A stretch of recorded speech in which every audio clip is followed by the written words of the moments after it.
بسم الله الرحمن الرحيم. السلام عليكم ورحمة الله وبركاته. فيديو جديد على القناة. فيديو اليوم الاثنين بتاريخ 13/1/2025. إن شاء الله معنا في الفيديو الأسعار اليومية، أسعار الرز الشعير والرز الأبيض ومخلفات الرز، وأسعار الذرة، وأسعار القطن، وآخر أخبار القطن، وأسعار الفول البلدي. حابب تشترك في القناة بتشترك من خلال تحت الفيديو بتلاقي كلمة اشتراك، بتضغط عليها وبتفعل الجرس، بكده يوصلك إشعار على طول وقت تحميل الفيديو. الأسعار اللي هنقولها لحضراتكم أسعار واقعية من السوق، وهنشرح لحضراتكم حال السوق بعيد عن الإشاعات والكلام اللي بيحصل في السوق حاليا. بالنسبة لسعر الرز الأبيض العريض على جودة زيت وبخار وسوليتكس البضايع العالية، بيتراوح سعر الطن من 27,800 ل28,000 للطن من أرض المضرب، ودي البضايع العالية. والناس اللي بتشتري رز أبيض، تجار الأبيض، الأسعار دي اللي موجودة حاليا. يعني لو في حد زود عليك في الأسعار، هي دي الأسعار اللي ماشية مقارنة بسعر المخلفات وسعر الرز الشعير والرز الأبيض الرفيع على جودة زيت وبخار وسوليتكس البضايع العالية. يتراوح سعر الطن من أرض المضرب من 25,600 ل 25,800 للطن، وقد تزيد البضاعة وتقل حسب نسب الكسر وحسب الجودة. برضو للناس اللي بتشتري رز أبيض، دي الأسعار اللي موجودة في السوق حاليا مقارنة بسعر الرز الشعير وسعر المخلفات. محدش يقول لك أسعار أزيد من كده. أي أسعار أزيد من كده ممكن تتواصل معايا وإحنا نديلك بالأسعار دي، وطبعا بالأسعار دي وننفذ بقى طبعا، وأعلى جودة وزيت وبخار وسوليتكس وكل البضاعة مخدومة كويس جدا. بالنسبة لأسعار الرز الشعير وسوق الرز الشعير اليوم في السوق اليوم حركة طبعا تخبط ولخبطة في السوق، نتيجة طبعا بعض عوامل الإشاعات اللي شغالة في السوق. من ضمن الإشاعات طبعا مفيش مستورد يا جماعة. محدش يضحك عليك ويقول لك في رز مستورد، مفيش خالص. مستبعد أصلا يجي رز مستورد السنة دي، وإن حصل وجه رز مستورد ده ممكن يجي فيها شهرين لتلاتة، وأسعاره هتبقى أغلى من الرز المحلي اللي موجود حاليا، وجودته أقل في الجودة. بس حاليا ولا في رز مستورد ولا في الكلام ده. الناس كتير مطلعة الإشاعات، والإشاعات ده بتؤدي إلى زيادة العرض في السوق. بناء عليه برضه في ناس كتير الطلب قل، نتيجة إن التجار الأبيض ما عادوش بيطلبوا رز كتير تخوفا من نزول السوق، وخايفين من نزول السوق عشان الإشاعات برضو اللي بتتكتب على النت وبتتكتب على الفيسبوك، وده كله كذب في كذب. السوق متروك للعرض والطلب. العرض زاد اليومين اللي فاتوا وكف الطلب، والطلب قل نتيجة الإشاعات والكذب اللي حصل في السوق، فده عمل نزول في الأسعار. هنقول لحضراتكم برضو الأسعار حاليا، بس اما نكمل لحضراتكم ايه اللي بيحصل في السوق. ده كله مؤثر على السوق، انما الوضع الحقيقي في السوق متروك للعرض والطلب، ومحدش يقدر يتحكم في السوق غير بالعرض والطلب. الاشاعات بتؤدي طبعا لزيادة العرض وقلة الطلب، لما يكون في ناس طالعة بتتكلم وبتخوف في الناس على اساس ان الرز هينزل. طبعا الرز نزل او طلع ده عرض وطلب، محدش يقدر يملكه.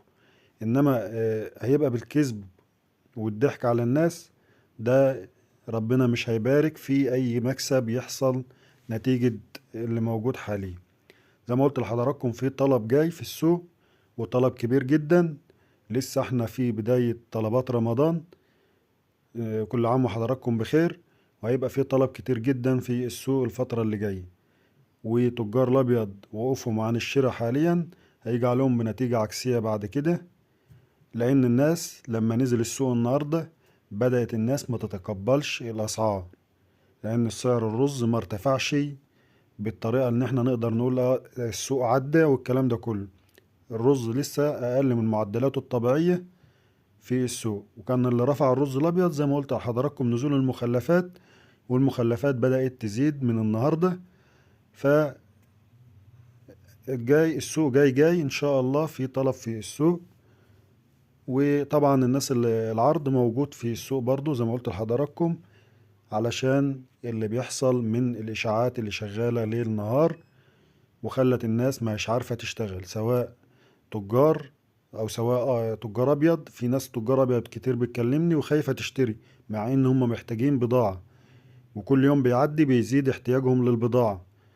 فالناس تهدى على نفسها شوية ونترك السوق للعرض والطلب، وهو اللي هيحدد الرز هيرفع أو هينزل.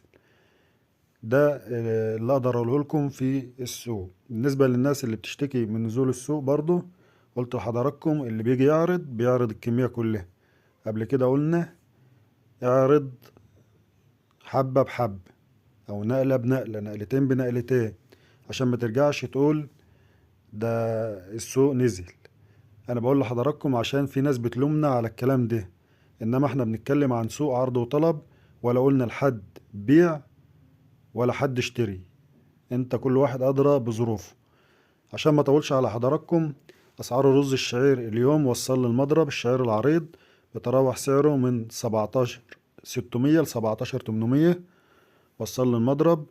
والشعير الرفيع وصل للمضرب بيتراوح سعره من 16 600 ل 16 700 للطن، وصل لأرض المضرب. بالنسبة لأسعار التنفيذ على أرضه بتختلف من مكان للتاني. ممكن أسعار الشعير العريض على أرضه 17 500، والشعير الرفيع على أرضه ب16 500 و16 400. في تنفيذ بالأسعار دي، وفي تنفيذ أعلى 100 وأقل 100 على حسب المكان وحسب النولون. أسعار المخلفات سرس مطحون بيتراوح سعر الطن من 1700 ل1900 للطن من أرض المضرب، وسعر الجون بيتراوح من 10 600 ل10 800، وسعر الكسر الناعم بيتراوح من 13 ل13 200 للطن من أرض المضرب. بكده يكون خلصنا سوق الرز. بالنسبة للقطن، في المزاد التاني 70% هينزلوا في البنك من بكرة إن شاء الله، على كلام الناس في المنظومة. بس الناس تعرف ازاي هتتصل على خدمة العملاء في البنك الزراعي 19080. هم هيقولوا لك، هياخدوا الرقم القومي بتاعك، هيقولوا لك إن كان لك حوالة وتيجي تقبضها امتى. ده عشان تتأكد.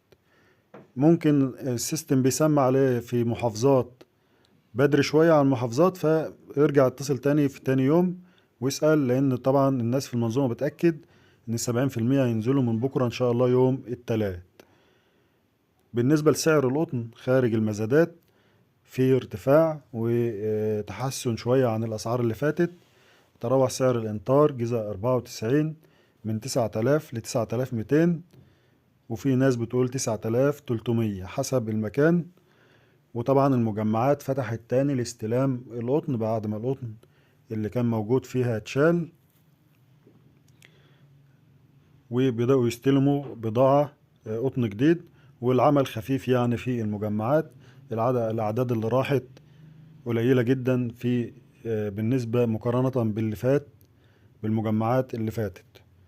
بالنسبة لأسعار الذرة المستورد البرازيلي فيها ارتفاع 600 جنيه 13600 للطن صب أرض المينا، والمستورد الأرجنتيني ب13600 للطن صب أرض المينا، والأوكراني ب13100 للطن صب أرض المينا.